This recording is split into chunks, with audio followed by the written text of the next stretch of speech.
Bismillahirrahmanirrahim. Assalamualaikum warahmatullahi wabarakatuh. Alhamdulillahi rabbil alamin, wal aqibatu lil muttaqin, wala udwana illa 'alal zalimin. Asyhadu an la ilaha illallah wahdahu la syarika lahu rabbul alamin.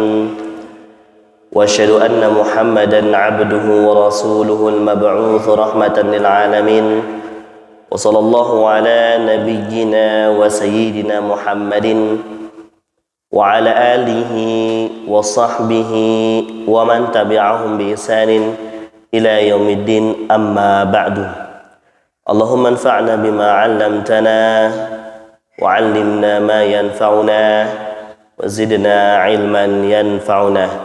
Alhamdulillah, segala puji kita manjatkan kehadirat Allah Subhanahu wa taala atas segala limpahan nikmat dan karunia yang Allah Azza wa Jalla berikan kepada kita, sehingga di kesempatan pagi hari ini kita bisa kembali dimudahkan oleh Allah Azza wa Jalla untuk menjalankan apa yang Allah Subhanahu wa taala perintahkan dan wajibkan kepada kita. Dan kita berharap semoga Allah Subhanahu wa taala menerima amal ibadah yang telah kita kerjakan. Amin ya rabbal alamin. Salawat dan salam semoga senantiasa tercurahkan kepada suri tauladan kita Nabi Agung Nabi Muhammad sallallahu alaihi wasallam, pada keluarganya, sahabat dan umatnya yang senantiasa mengikuti tuntunannya hingga akhir nanti. Jamaah salat subuh Bapak Ibu yang semoga dirahmati oleh Allah Azza wa Jalla. Allah Subhanahu wa taala ketika menciptakan manusia, maka saat itu Allah Azza wa Jalla ciptakan kondisi hati dia dalam keadaan bersih. Hatinya apa? Bersih. Jadi aslinya hati manusia itu ketika pertama kali diciptakan bersih. Aslinya hati manusia itu putih. Ya. Aslinya hati manusia itu sehat wal afiat. Namun berjalannya waktu semakin bertambah, hari demi hari, minggu demi minggu, tahun demi tahun, maka hati yang bersih ini bisa saja menjadi kotor. Ya. Dengan berjalannya waktu, hati yang putih itu bisa saja menjadi hitam, dan hati yang sehat itu bisa saja sakit. Bahkan saking parah sakitnya bisa sampai hatinya mati. Pertanyaannya, ketika hati yang bersih itu sudah jadi kotor, bisa nggak dibersihkan lagi? Bisa nggak? Bisa. Ketika hati yang putih itu sudah jadi hitam, bisa diputihkan lagi? Bisa. Ketika hati yang sakit, yang sehat itu jadi sakit, bisa disembuhkan? Bisa. Gimana caranya? Ya, berobat, betul. Obatnya apa? Di antara obatnya adalah dengan berdoa. Dengan doa yang diajarkan oleh Rasul Sallallahu Alaihi Wasallam, yang itu insya Allah yang akan kita pelajari pada kesempatan pagi hari ini. Makanya judul kajian kita, tema pagi hari ini adalah doa membersihkan hati. Namun sebelum kita bahas apa doa Rasul Sallallahu Alaihi Wasallam, pertanyaan selanjutnya, hati yang bersih itu bisa jadi kotor, hati yang putih itu bisa menjadi hitam, hati yang sehat itu bisa menjadi sakit. Apa sebab hati itu bisa berubah menjadi kotor? Apa kira-kira? Betul. Sebabnya adalah dosa dan maksiat.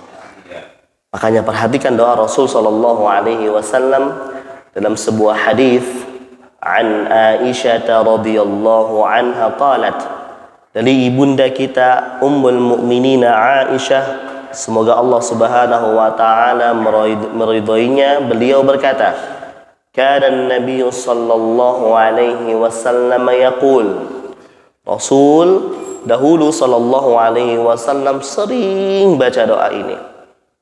Apa doanya? Allahumma inni a'udzubika min fitnatil min fitnatin nari wa 'adzabin nar.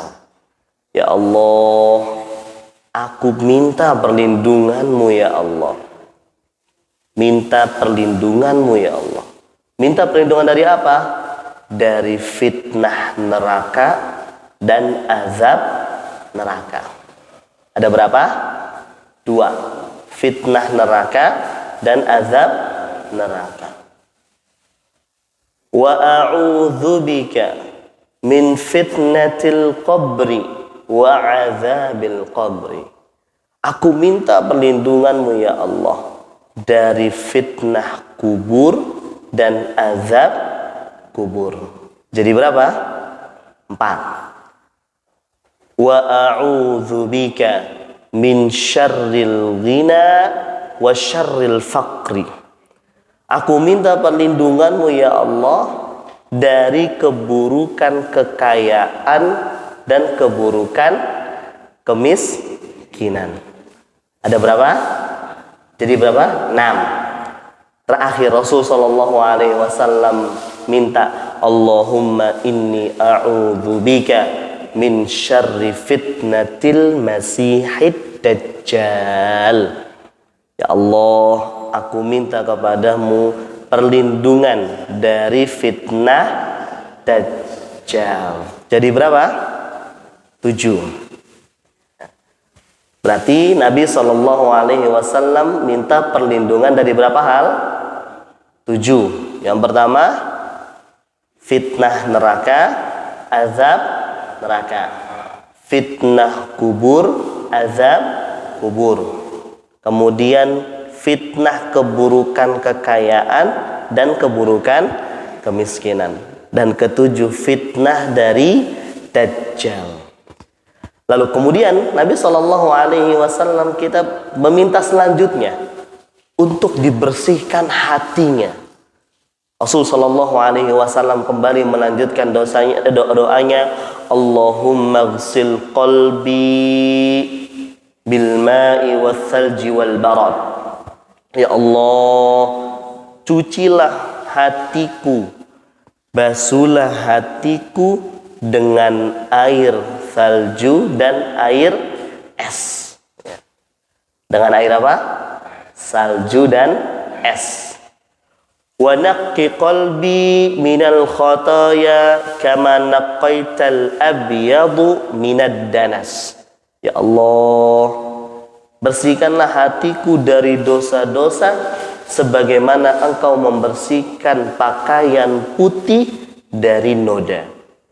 Selanjutnya Nabi sallallahu alaihi wasallam bersabda, selanjutnya Nabi sallallahu alaihi wasallam melanjutkan doanya, wa ba'id baini wa baina khotoyaya kama ba'adta bainal masyriqi wal maghrib.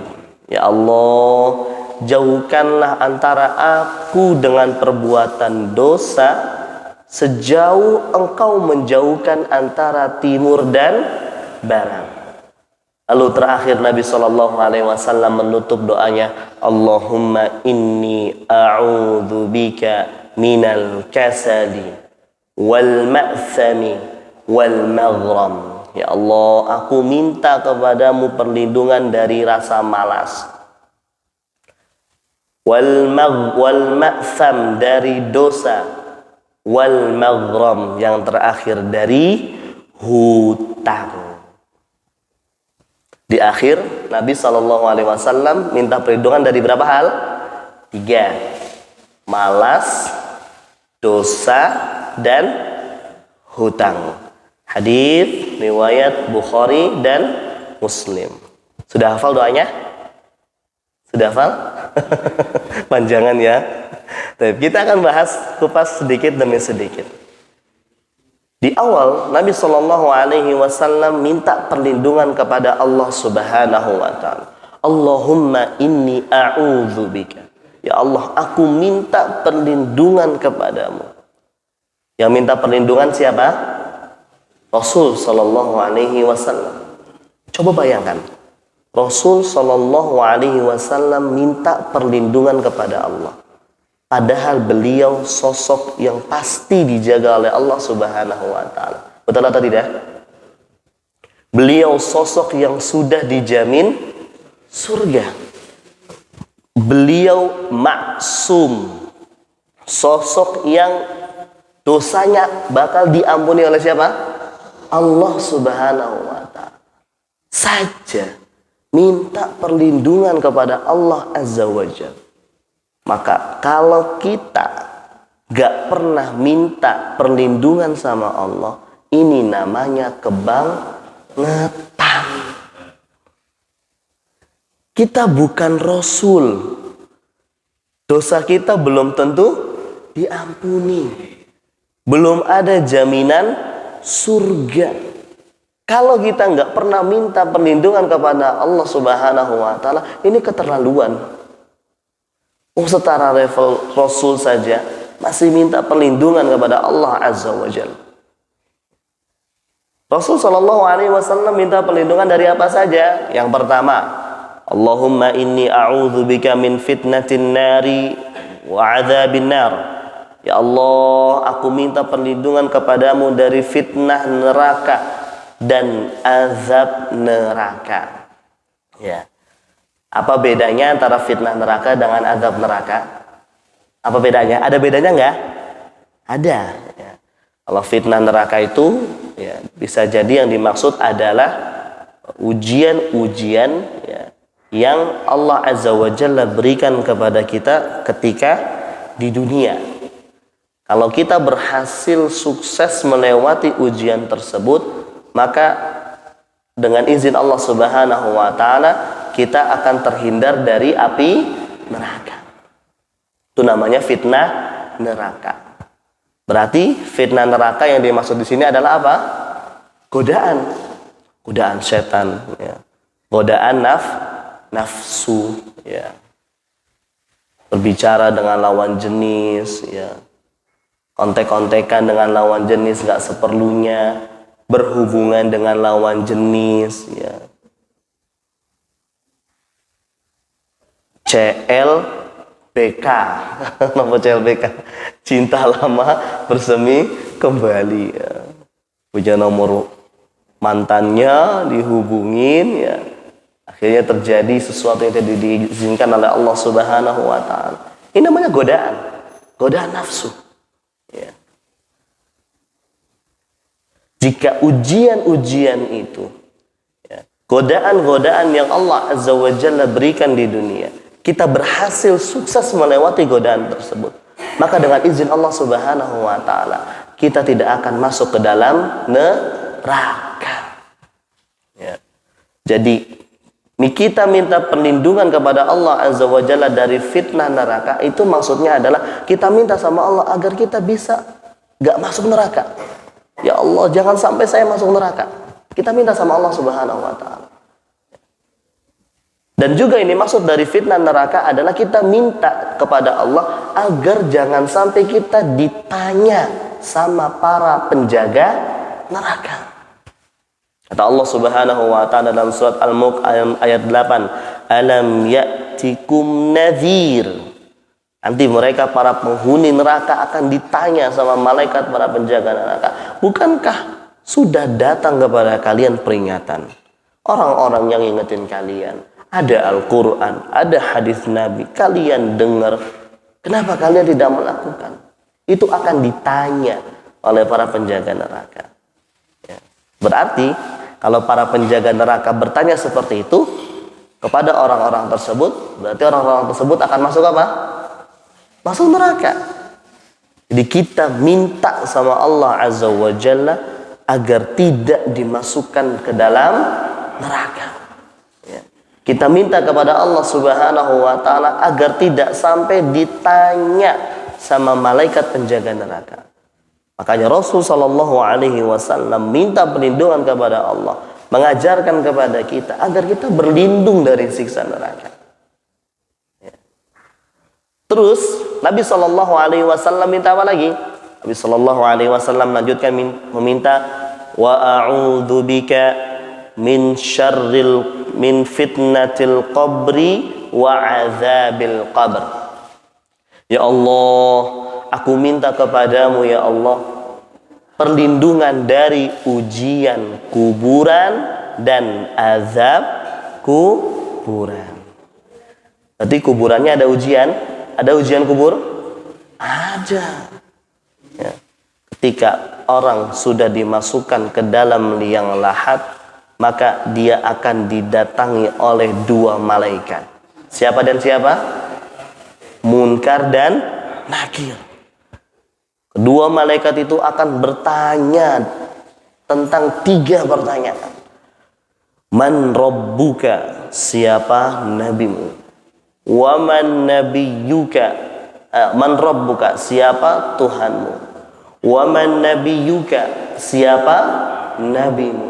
Ma dinuka, apa agamamu? Itu tok pertanyaannya gampang banget. Gampang apa susah? Gampang Ustaz. Oh, itu bocah anak kecil juga bisa tahu Ustaz, gampang banget. Makanya kita sudah hafal jawabannya ya.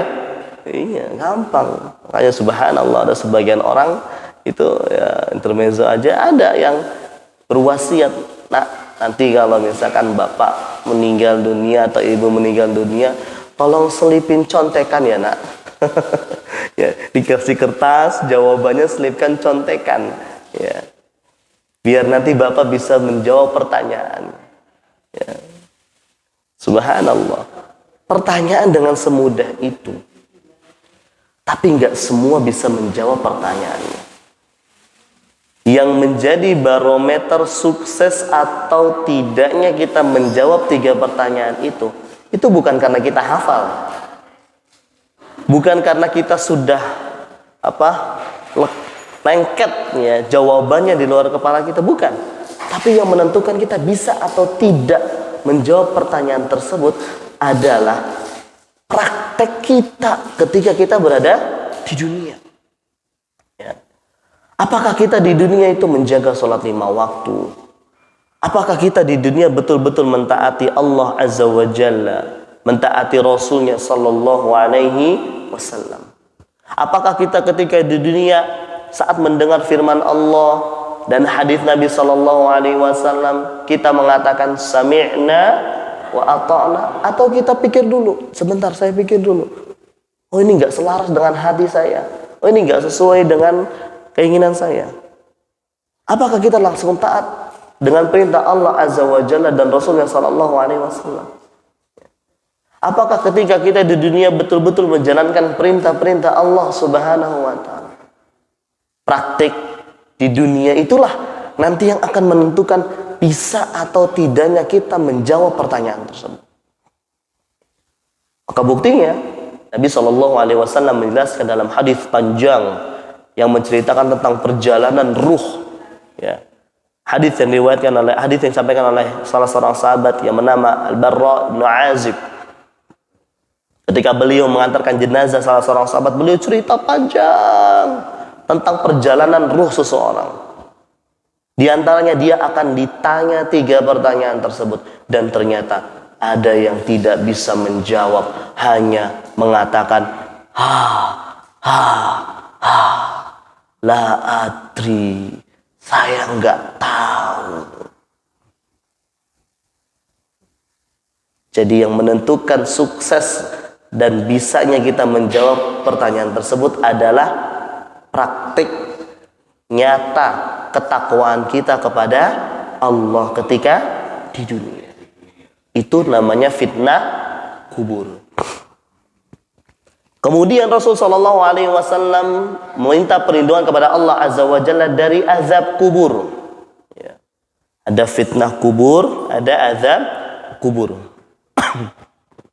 Azab kubur contohnya apa Ustaz? Ya, contohnya adalah nanti ketika orang tersebut tidak bisa menjawab 3 pertanyaan itu. Kata Rasulullah SAW, futihat abwabun nar. Allah Azza wa Jalla akan bukakan pintu neraka sehingga hawa panas neraka tersebut akan masuk ke dalam kuburannya, membakar orang itu, dan tercium aroma busuk dari kuburan tersebut. Cukup sampai di situ? Anda, kuburan yang sudah sempit sedemikian sempitnya, berapa ukurannya? Ukurannya berapa? Saya belum pernah nyoba masuk. 3 berapa? 2 kali 1 ya? Berapa? 2 1 ya? Ya 2 kali 1. Ukuran kuburan yang sudah sempit itu, Rasulullah SAW di antara bentuk azabnya adalah akan dipersempit lagi, dipres hatta takhtalifa adla'uhu, sampai tulang belulangnya remuk. Na'udzubillahi min dzalik. Kemudian di antara bentuk azab kuburnya adalah nanti orang-orang yang tidak bisa menjawab pertanyaan tersebut. Orang-orang yang tidak betul taat kepada Allah Azza wa Jalla ketika di dunia, akan datang sosok malaikat yang membawa palu. Yang diceritakan Rasulullah SAW, kalau palu ini dipukulkan ke sebuah gunung, maka gunung itu seketika akan rata. Jadi palu itu kalau dipukul ke Gunung Slamet akan apa? Rata. Dan palu tersebut akan dipukulkan ke orang yang disiksa itu.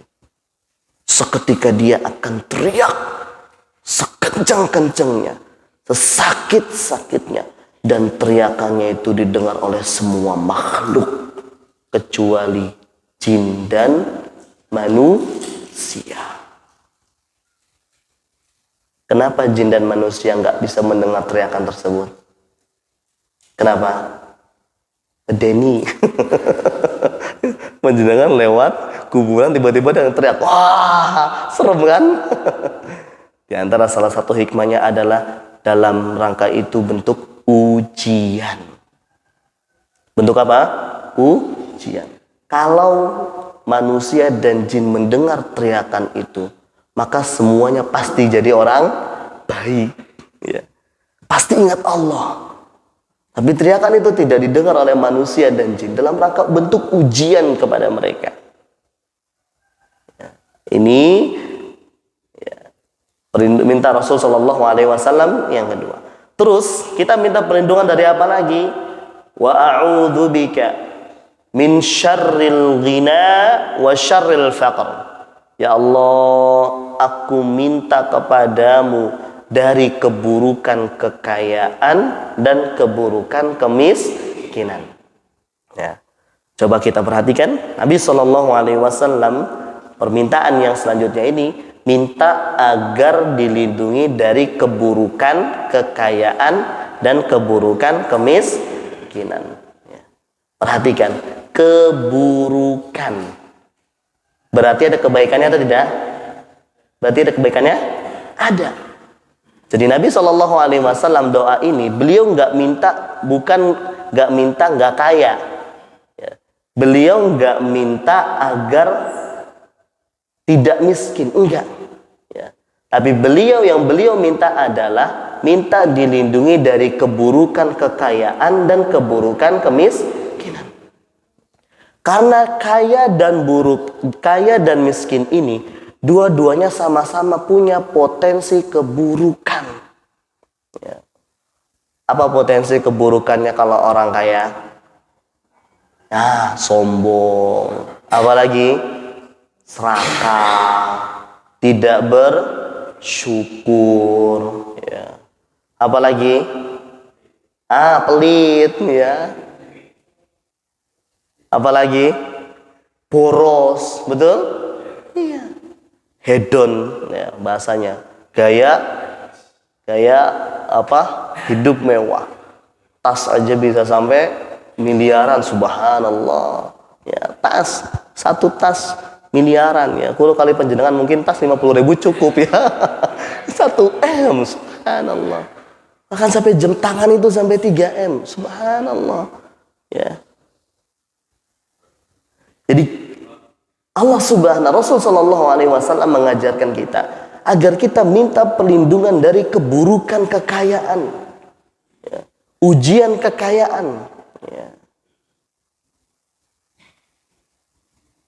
Makanya Rasul sallallahu alaihi wasallam mengajarkan kepada kita minta perlindungan dari keburukan kekayaan, bukan minta perlindungan dari kekayaan. Alias di dalam agama kita diperbolehkan jadi orang kaya. Boleh nggak kita jadi orang kaya? Boleh. Ya, tapi kaya yang baik hati, yang boros, tidak sombong, suka berbagi. Ada nggak orang kaya seperti itu? Ada. Angkat tangan. Ya. Ini yang pertama. Kemudian yang kedua, Rasulullah SAW mengajarkan kepada kita agar kita minta perlindungan dari keburukan kemiskinan. Alias miskin itu pun juga ada potensi buruknya. Apa potensi buruk? Ya, betul, melakukan hal-hal yang dilarang oleh Allah Subhanahu wa taala dengan alasan ekonomi, ya. Mencari pekerjaan yang haram dengan alasan ekonomi, ya. Gak sabaran, ya. Ujian keburukan atau potensi keburukan dari kemiskinan itu, ya, mudah mengeluh kepada siapa? Allah Subhanahu wa taala. Sering protes kepada Allah Azza wa Jalla. Ya Allah, kenapa kok saya sering sholat tapi dapatnya segini mulu. Itu yang gak pernah sholat loh, gampang banget nyari duit. Ya. Jadi barometer yang diajarkan Nabi Shallallahu Alaihi Wasallam adalah kita minta agar terhindar dari keburukan kekayaan dan keburukan kemiskinan. Lalu Nabi Shallallahu Alaihi Wasallam terakhir minta perlindungan, wa a'udzubika min syarri fitnatil masihid dajjal. Minta agar terhindar dari fitnah dajjal. Yang fitnah dajjal ini adalah fitnah yang paling besar. Ujian terbesarnya umat Islam sepanjang zaman. Ini ya doa Nabi Shallallahu Alaihi Wasallam minta perlindungan. Sekarang kita pindah kepada urusan hati. Di dalam doa tersebut Nabi Shallallahu Alaihi Wasallam bukan hanya minta perlindungan kepada Allah, tapi Nabi Shallallahu Alaihi Wasallam juga minta agar dibersihkan hatinya. Nabi Shallallahu Alaihi Wasallam berdoa, Allahumma ghsil qalbi bil ma'i wal thalji wal barad. Ya Allah, cucilah hatiku, basuhlah hatiku dengan air es dan air salju.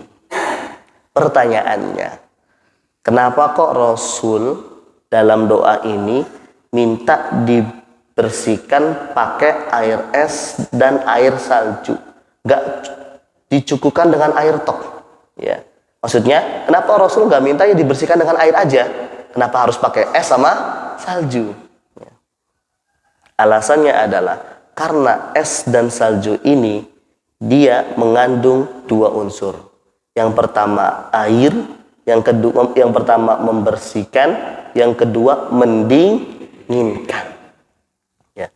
Dosa itu satu membuat kita kotor, dan yang kedua membuat kita panas. Makanya Rasul Shallallahu Alaihi Wasallam minta agar dibersihkan pakai air es dan salju, nggak pakai air tok. Ya. Kenapa harus air salju, Ustaz?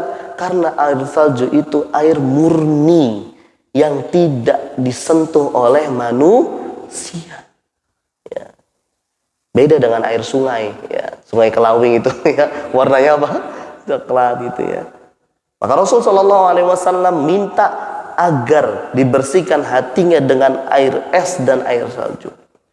Wa nakki minal khotoya kama yunaqqas thawbul abyadu minad danas. Ya Allah, sucikanlah, bersihkanlah hatiku sebagaimana Engkau membersihkan kain putih dari noda.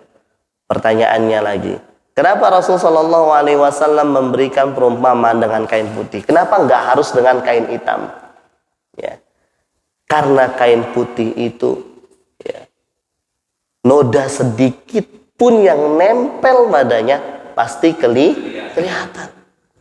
Ya, beda kalau kainnya merah, kuning. Ya. Jadi Rasul Shallallahu Alaihi Wasallam minta supaya jadi kita minta supaya hati kita itu betul-betul kembali putih, kembali bersih, sebagaimana pertama kali baru lahir, putih bersih seperti pakaian putih. Ya. Kemudian Nabi Shallallahu Alaihi Wasallam melanjut terakhir meminta, waba'id baini minal khotoya kama ba'atta bainal masyriqi wal maghrib. Ya Allah, jauhkanlah aku dengan dosaku sejauh timur dan barat. Ya. Timur dan barat itu sampai kapanpun gak bakal pernah ketemu. Betul atau tidak? Tuh. Jadi kita minta sama Allah agar kita itu jangan sampai ketemu maksiat, ketemu dosa. Ya. Mungkin gak kita di dunia ini gak berbuat dosa? Mungkin atau tidak? Mungkin atau tidak? Ya gak mungkin. Mungkin bisa saja. Ya.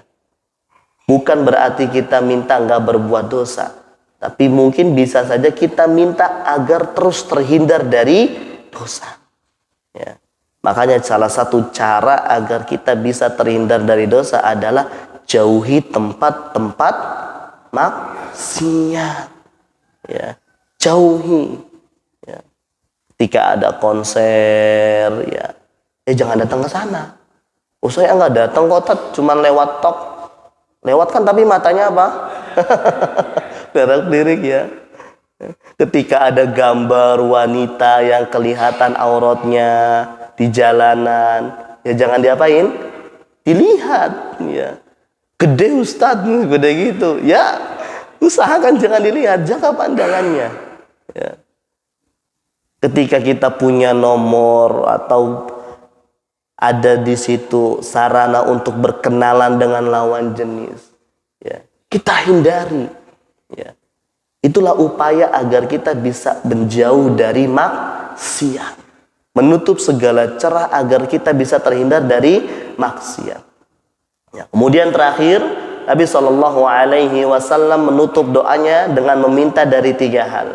Allahumma inni a'udzubika minal kasal. Ya Allah, aku minta perlindungan kepadamu dari rasa malas. Ya. Jadi malas itu adalah kondisi yang dia mampu tapi nggak mau. Ya.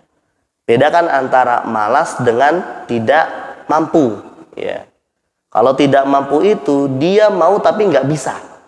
Malas itu dia mampu bisa tapi nggak mau.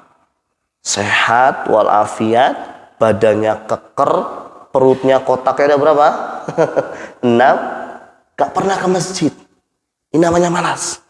Ya. Gak pernah puasa, ini namanya malas. Ya. Padahal dia mampu. Kita minta perlindungan kepada Allah Azza wa Jalla dari malas. Kemudian yang kedua, kita minta perlindungan kepada Allah Azza wa Jalla dari al-ma'tham, dosa. Apapun bentuknya, baik itu dosa kecil maupun dosa besar. Dan terakhir, Rasulullah Shallallahu Alaihi Wasallam minta perlindungan dari al-maghram, yaitu dari hutang. Kenapa Rasul Shallallahu Alaihi Wasallam minta perlindungan dari hutang?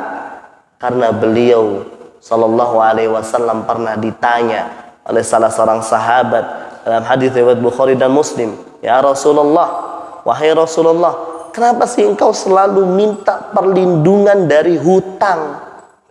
Ya, hutang boleh atau tidak? Boleh. Tapi kenapa Rasulullah SAW selalu minta perlindungan dari hutang? Apa kata Rasulullah SAW? Inna rajula idza gharima hadatha wa kadzaba wa wa'ada fa akhlafa. Rasulullah SAW mengatakan, manusia itu kalau sudah berhutang, ngomong pasti berbohong. Kalau dia ngomong pasti berbohong. Kalau dia berjanji pasti mengingkari. Betul atau tidak? Yakin? Ya. Kalau sudah berhutang itu ngomong pasti berbohong. Ya. Gimana, sudah ada duit apa belum buat bayar? Belum. Padahal udah ada. Ya, tapi kan Ustadz uangnya buat modal usaha lagi Ustadz. Itu namanya bohong. Ditanya ada duit apa enggak, jawabannya enggak ada. Padahal ada, walaupun cuma berapa? 2.000. Betul? Ya. Kan pertanyaannya ada duit atau enggak. Kalau kita jawab enggak ada, kita bohong. Kalau betul-betul enggak ada enggak apa-apa. Tapi kalau ada, tapi kita jawab enggak, itu namanya berbohong.